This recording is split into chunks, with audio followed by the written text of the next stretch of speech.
নমস্কার, আমি সৃজা। বারুইপুর ধর্ষণ কাণ্ডের আপডেট হয়েছে। এই ধর্ষণ কাণ্ডে মূল অভিযুক্তের নাম আনন্দ সর্দার। তাকে ইতিমধ্যেই গ্রেফতার করেছে পুলিশ। এই নিয়ে মোট 3 জনকে গ্রেফতার করা হয়েছে এবং একজনকে আমরা জানি গণপিটুনিতে তাকে মেরে ফেলা হয়েছে। ওখানকার স্থানীয় বাসিন্দারা গণপিটুনি দিয়ে তাকে মেরে ফেলেছেন। তো এই পর্যন্ত আপডেট। এখনো পর্যন্ত আমরা সকলেই জানি যে গতকালই সেট গঠন করেছেন মুখ্যমন্ত্রী শুভেন্দু অধিকারী এবং ধর্ষিতার বাবার সঙ্গে তার কথাও হয়েছে। গতকাল বারুইপুর ইস্যুতে যা বলেছিলাম আজকেও সেটাই বলছি যে এখনো পর্যন্ত শুনলে মনে হচ্ছে সবকিছু ভালো হয়েছে, আইনের শাসন প্রতিষ্ঠা হচ্ছে এবং এই বারুইপুর গণধর্ষণ কাণ্ডে যারা যারা জড়িত তারা যেন কঠিন থেকে কঠিনতম শাস্তি পায়, রাজ্যবাসী হিসেবে আমরা সকলে চাই। কিন্তু এই ঘটনাটার মধ্যে আরো একটা বিষয় রয়েছে, যেটা আগের দিনও বলেছিলাম আজকেও বলছি। সেটা হচ্ছে যে এই ঘটনায় যে বাচ্চা মেয়েটি, ধর্ষিতা মেয়েটি সংখ্যালঘু সম্প্রদায়ের একটি মেয়ে এবং তাকে যারা ধর্ষণ করেছে তারা বিজেপি কর্মী বলে জানা যাচ্ছে। এখন দেখুন, এই যে এই কথাটা বলা আর কি, এই যে যিনি ধর্ষিতা তিনি কোন ধর্মের মানুষ, যে ধর্ষক সে কোন ধর্মের মানুষ, এইগুলো বলা চূড়ান্তভাবে রুচিহীনতা, আমরা প্রত্যেকে জানি এবং এগুলো বলা উচিতই নয়। কারণ আমরা বিশ্বাস করি যে এই ধর্ষণের মতন এরকম একটা সমাজের যে বিষাক্ত রোগ তার কোনো ধর্ম কোনো জাত হতে পারে না। কিন্তু সমস্যা কোথায় জানেন? সমস্যা হচ্ছে সমাজের উঁচু তলায়। আমরা মানি ধর্ষকদের কোনো ধর্ম কোনো জাত হয় না, ক্রিমিনালদের কোনো ধর্ম কোনো জাত হয় না, কিন্তু সমাজের যারা উঁচু তলার মানুষ, যারা আমাদের এই রাজ্যটাকে শাসন করছেন, তারা কি ঠিক সেই বার্তাটা দিচ্ছেন? কারণ আমাদের মুখ্যমন্ত্রী শুভেন্দু অধিকারী এখন এই যে ঘটনা, বারুইপুরের ঘটনায় উনি বলছেন যে জিরো টলারেন্স এবং ক্যাপিটাল পানিশমেন্ট। কিন্তু আমরা এই শুভেন্দু অধিকারীকেই যখন ভবানীপুর কেন্দ্রে ভোট প্রচার করতে গেছিলেন তখন তিনি কি বলেছিলেন? তখন তিনি বলেছিলেন আমি হিন্দুদের নেতা। যখন উনি ভোটে জিতলেন তার ঠিক 5 মিনিটের মধ্যে ওই ভবানীপুর কেন্দ্রে দাঁড়িয়ে উনি কি বললেন? হিন্দুরা আমাকে ভোট দিয়ে জিতিয়েছে। আসলে এই কথাগুলো কোনো সাধারণ কথা নয়, এই কথাগুলো আসলে উস্কানি। আর এই উস্কানিমূলক কথা যখন কোনো একজন সাধারণ মানুষ বলেন তখন তার যে রিপারকেশন হয়, সেখানে রাজ্যের মুখ্যমন্ত্রী যখন বলেন তার রিপারকেশন, তার অন্তর্নিহিত বার্তা অনেক বেশি গভীর হয়, এটাই স্বাভাবিক। আর শুধুমাত্র শুভেন্দু অধিকারীর কথা বললে তো চলবে না। আমরা দিলীপ ঘোষকে একাধিকবার বলতে শুনেছি রোগড়ে দেব, টাইট দিয়ে দেব, মোল্লাদের টাইট দেব, এসব ওনারা খোলাখুলি বলেন, আমরা শুনতে পাই, আমরা প্রতি মুহূর্তে শুনি। দিলীপ ঘোষ মাত্র 2 দিন আগে বলেছেন যে মুসলিমরা কোন হরিদাস পাল। আমরা দেখেছি এবারের ঈদে কুরবানি বন্ধ করে দেওয়া হয়েছে। আমরা দেখেছি ইচ্ছা করে রেড রোডে নামাজ পড়া বন্ধ করে দেওয়া হয়েছে। যে নামাজ পড়তে 10 মিনিট লাগে তার বদলে যোগ দিবসে 1 সপ্তাহ টানা 1 সপ্তাহ ধরে রেড রোড বন্ধ করে রাখা হয়েছে। এবার বিষয়টা হচ্ছে কি জানেন তো, এইগুলো খোলা চোখে দেখলে মনে হয় যে একটা সাধারণ বিষয়। একজন মুখ্যমন্ত্রী তিনি বলছেন আমাকে হিন্দুরা ভোট দিয়েছে, আমি হিন্দুদের মন্ত্রী, আমি হিন্দুদের নেতা। এটা শুনলে মনে হচ্ছে একজন মন্ত্রী এটা বলছেন, কিন্তু এর যে অন্তর্নিহিত ব্যাখ্যা, এর যে অন্তর্নিহিত গভীরতা, এটা সমাজের সব স্তরে আলাদা আলাদাভাবে বার্তা পৌঁছে দেয়। বিশেষ করে সেই মানুষগুলোর কাছে বার্তা পৌঁছে দেয় যারা আসলে আর ঠিকঠাকভাবে মানুষ নেই, যাদেরকে বিজেপি আসলে জম্বি তৈরি করে ফেলেছে।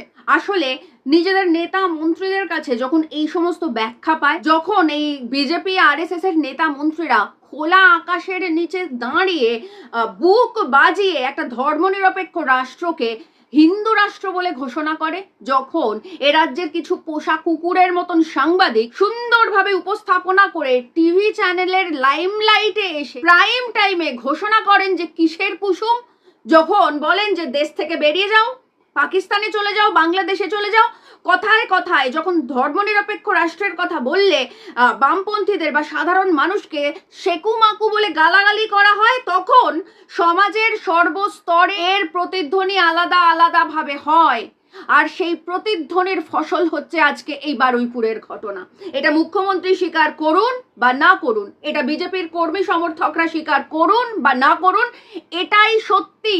তার কারণ হচ্ছে এই যে মুসলিম বিদ্বেষের বীজ, এটা এই জম্বি হিন্দুদের রন্ধ্রে রন্ধ্রে ঢুকিয়ে দিয়েছে বিজেপি RSS। আর সেই কারণের জন্য একটা 12 বছরের বাচ্চা ছোট্ট ফুটফুটে মেয়েকে ধর্ষণ করতে এদের এতটুকুও বাধে না। আজ এই 12 বছরের বাচ্চার ধর্ষণ দেখে যদি আপনারা ভাবেন যে শুধুমাত্র ওই আনন্দ সর্দার দায়ী বা শুধুমাত্র ওই প্রভাত কুমার মণ্ডল দায়ী, তাহলে এই দায় সঠিক ভাবছেন না আপনারা। কারণ এই দায় শুধুমাত্র ওই বিজেপি কর্মী সমর্থকদের নয়, এই দায় বিজেপি কর্মী সমর্থকদের সেই সমস্ত নেতা মন্ত্রীদের যারা প্রতিদিন প্রতি মুহূর্ত আমাদের ভারতবর্ষের, আমাদের এই রাজ্যের যে সোশ্যাল ফেব্রিক সেটাকে নষ্ট করতে উঠে পড়ে লেগেছে। আমাদের এ রাজ্যের যে ধর্মনিরপেক্ষতা, আমাদের এ রাজ্যের যে হিন্দু মুসলিম ভাই ভাইয়ের যে স্বাভাবিক প্রতিফলন, সেটাকে নষ্ট করে টেনে হিচড়ে নিংড়ে মানুষে মানুষে বিদ্বেষ তৈরি করতে উঠে পড়ে লেগেছে। তাই এর দায় শুধুমাত্র দুজন বিজেপি কর্মী, শুধুমাত্র আনন্দ সর্দার, শুধুমাত্র প্রভাত মণ্ডল, শুধুমাত্র একটা সিট গঠন, শুধুমাত্র ধর্ষিতার বাবার সঙ্গে কথা বলে দায় এড়িয়ে যাওয়া যাবে না। কারণ এই শুভেন্দু অধিকারীকে আমরা শুনেছি ভোট প্রচারে গিয়ে তিনি বলেছেন তিনি হিন্দুদের নেতা। অর্থাৎ এক্ষেত্রে এই যে জম্বি চাড্ডিরা, এরা ধরেই নেয় যে এদের মাথার উপরে আসলে নেতা মন্ত্রীদের হাত রয়েছে। এরা বুঝেই যায় যে এরা যা খুশি করুক না কেন, বিশেষ করে যদি মুসলিমদের সঙ্গে করে থাকে, তাহলে আসলে এদের কোনো শাস্তি হবে না, এদেরকে বরং বাহবা দেওয়া হবে। কারণ ধর্ষকদের জেল থেকে বার করে মালা পরানো, মিষ্টি খাওয়ানোর ঘটনা শুধু আপনি আমি জানি না, এই ধর্ষকরাও জানে, এই আনন্দ সর্দার জানে, এই প্রভাত মণ্ডল জানে। কারণ ধর্ষণের মামলা রুজু করতে গিয়ে পুলিশ স্টেশনে গিয়ে উত্তরপ্রদেশে যে মহিলা ধর্ষিতা হন, সেই খবর শুধু আপনি আমি জানি না, এই আনন্দ সর্দার, এই প্রভাত মণ্ডলরাও জানে। কারণ এই যে হিন্দুদের নেতা বলে মোল্লা টাইট দেওয়ার জন্য যা খুশি তাই, যা ইচ্ছা তাই করা যায়, এটা শুধু আপনি আমি জানি না, এই আনন্দ সর্দার, এই প্রভাত মণ্ডলরাও জানে। তাই আজকে 3 জন গ্রেফতার হয়ে গেছে, সেট গঠন হয়ে গেছে, ধর্ষিতার বাবার সঙ্গে কথা হয়ে গেছে, বিশাল বিচার হয়ে যাচ্ছে। এই যে একটা ইউটোপিয়া তৈরি করা হচ্ছে, এই ইউটোপিয়ার পিছনের অন্ধকারটা নিয়ে আমাদের কথা বলতে হবে। কেন আমাদের ভারতবর্ষের সোশ্যাল ফেব্রিকটাকে প্রতিদিন ইচ্ছা করে নষ্ট করা হচ্ছে, আমাদেরকে সেইটা প্রশ্ন করতে হবে। কেন আমাদের এ রাজ্যের হিন্দু মুসলিম ভাই ভাই যে ভ্রাতৃত্ববোধ, সেটাতে আঘাত আনা হচ্ছে, আমাদের এইটা প্রশ্ন করতে হবে।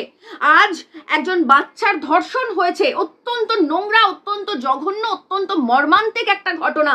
কিন্তু এই ঘটনা শুধুমাত্র ধর্ষণের ঘটনা নয়, এই ঘটনা আসলে বিজেপির RSS এর যে বিভেদকামী শক্তি, যে ধর্মীয় বিদ্বেষ ছড়ানোর প্রতিদিনের কাজ, ধর্মীয় বিদ্বেষ ছড়ানোর প্রতিদিনের মূল মন্ত্র, যে একে অপরের সঙ্গে লড়িয়ে দিয়ে নিজেদেরকে ক্ষমতায় টিকিয়ে রাখার প্রধান অস্ত্র, আসলে এই বারুইপুরের যে ধর্ষণ কাণ্ড, এগুলো তার প্রতিফলন। তাই এই বারুইপুরের ঘটনা অত্যন্ত মর্মান্তিক, অত্যন্ত দুঃখজনক, অত্যন্ত নিন্দনীয়। কিন্তু এই ঘটনা শুধুমাত্র একটা ধর্ষণ নয়, এই ঘটনা আসলে বিজেপি RSS এর যে বিভেদকামী শক্তি তার জয়, যে ধর্মীয় বিভেদের যে চারা, যাকে প্রতিদিন জল ঢালে এ রাজ্যের প্রত্যেকটা বিজেপি নেতা, শুভেন্দু অধিকারী থেকে শুরু করে দিলীপ ঘোষ, তাদের প্রত্যেকের সেই প্রতিদিনের জল ঢালা চারা গাছের প্রথম প্রস্ফুটিত ফুল। তাই এই গ্রেফতার হয়ে গেছে, এই সিট গঠন হয়ে গেছে, এই মুখ্যমন্ত্রীর সঙ্গে কথা হয়ে গেছে, এগুলো নিশ্চয়ই হোক, এগুলো হোক, দোষীরা শাস্তি পাক, অপরাধীদের যথাযথ শাস্তি হোক, এগুলো আমরা প্রত্যেকে চাই। কিন্তু আমাদের সমাজের যে মূল সমস্যা, সেই গোড়াটায় আমাদের যেতে হবে। গোড়াটায় গিয়ে সেই গোড়াটায় যে বিষ জমে আছে, যে বিষ জমিয়েছে এই বিজেপি RSS, সেই বিষটাকে আসলে উপড়ে ফেলতে হবে। তবেই সমাজে একদিকে ধর্ষণের মতন যে নারকীয় ঘটনা, সেটা তো বন্ধ হবেই, তার সঙ্গে এই যে মোল্লা টাইট দেওয়ার জন্য যে একটা বিষাক্ত শক্তি মাথা চাড়া দিয়েছে, আমাদের মাথার উপর উঠে প্রতিদিন বসে নাচছে, সেটাকে ঘাড়ে ধাক্কা দিয়ে মাটিতে পুঁতে দিতে হবে। তবেই আমাদের এই রাজ্য কলুষতা মুক্ত হবে।